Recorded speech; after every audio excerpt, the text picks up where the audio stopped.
আল্লাহ তাবারক ওয়া তাআলা দুনিয়ার মধ্যে এমন এক জাতি প্রেরণ করেছিলেন যাদের রিজিক কেবলমাত্র দেন নাই, বলে আসমান থেকে 1 নম্বর ঘিয়ে ভাজা খাদ্য মান্না সালওয়া আল্লাহ প্রতিদিন প্রত্যেকের ঘরে ঘরে পাঠাইতেন। বনি ইসরাইলের কাছে আল্লাহ রাব্বুল আলামিন আসমান থেকে তৈরিকৃত খাদ্য প্রতিদিন পাঠাইতেন। সাইয়্যিদানা মারইয়াম আলাইহিস সালাতু ওয়াস সালাম বাইতুল মাকদাসের মেহরাবের ভিতরে নির্জন কক্ষে যখন ইবাদত করে, হযরত জাকারিয়া আলাইহিস সালাতু ওয়াস সালাম ওনার দেখভালের দায়িত্বে ছিলেন।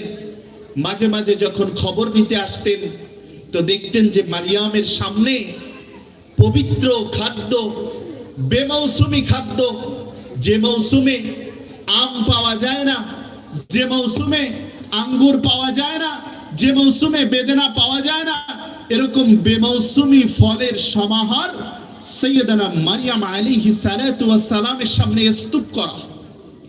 পৃথিবীর কোন পুরুষ মানুষ সে জায়গায় যাওয়া নিষিদ্ধ, কারোর সঙ্গে দেখাও করতে পারে না, কিন্তু আল্লাহ রাব্বুল আলামিন সেই জায়গায় খাদ্য দিয়ে রাখছেন।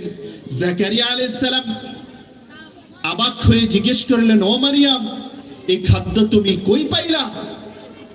মারিয়াম আলাইহিস সালাতু ওয়াস সালাম পবিত্রতম নারী, নিজের সতীত্বের হেফাজত করেছিলেন, নিজের দৃষ্টির হেফাজত করেছিলেন।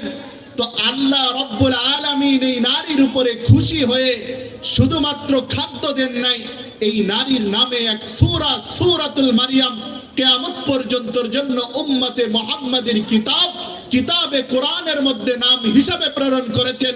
এই কিতাবের মধ্যে মারিয়ামের নাম উল্লেখ করেছেন, এই সূরার মধ্যে মারিয়ামের নাম উল্লেখ করেছেন।